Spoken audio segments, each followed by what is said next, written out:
जो इंसान आपसे हमेशा बदतमीजी करता हो, जिसकी जुबान ही कड़वी हो लेकिन वो सिर्फ आप ही के लिए हो, बाकी लोगों से तो वो मीठी मीठी बातें करता हो।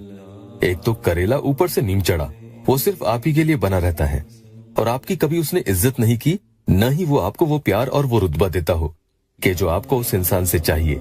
जब आप किसी से सच्ची मोहब्बत करते हैं तो आपको न चाहकर भी उस इंसान की कड़वी बातें भी सुननी पड़ती हैं, क्योंकि उससे दिल जो आपका लगा है।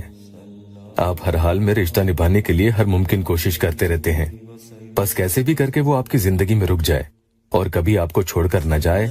लेकिन इसी बात का तो वो फायदा उठाता है और आपको आप ही की मर्जी के खिलाफ बिना बात के हमेशा से दबाता रहता है। अल्लाह का प्यारा नाम या मुजिल्लो।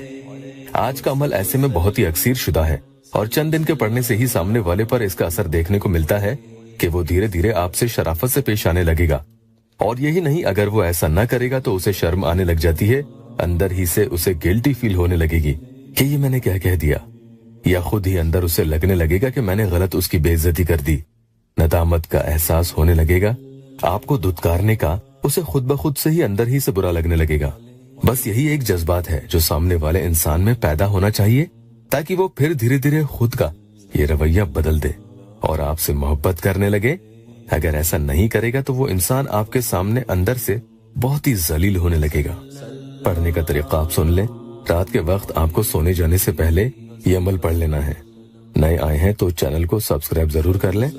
जिन्हें उनका महबूब बहुत ही जलील करता है या उनकी बात बात पर बेइज्जती कर देता है, या पहले के जैसे मोहब्बत वो आपसे नहीं करता, तो इस नाम का पढ़ने वाला जिस इंसान के लिए ये पढ़ेगा वही इंसान उसके सामने मगलूब हो जाता है और उसके सामने कभी उसकी जुबान नहीं खुलती। वो चाहकर भी कभी ऊंची आवाज में उससे बात नहीं कर सकेगा।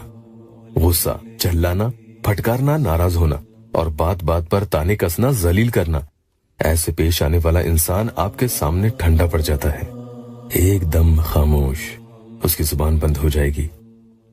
जो पहले कभी आपकी कोई बात नहीं सुनता था, वो बस आपको सुनेगा और समझेगा। कम से कम 7 दिन या 11 दिन कर लें, बहुत असर होगा, मगर सिर्फ जायज मकसद के लिए ही करेंगे। हो सके तो बावुजू करें। बहनें नापाकी में भी पढ़ सकती हैं।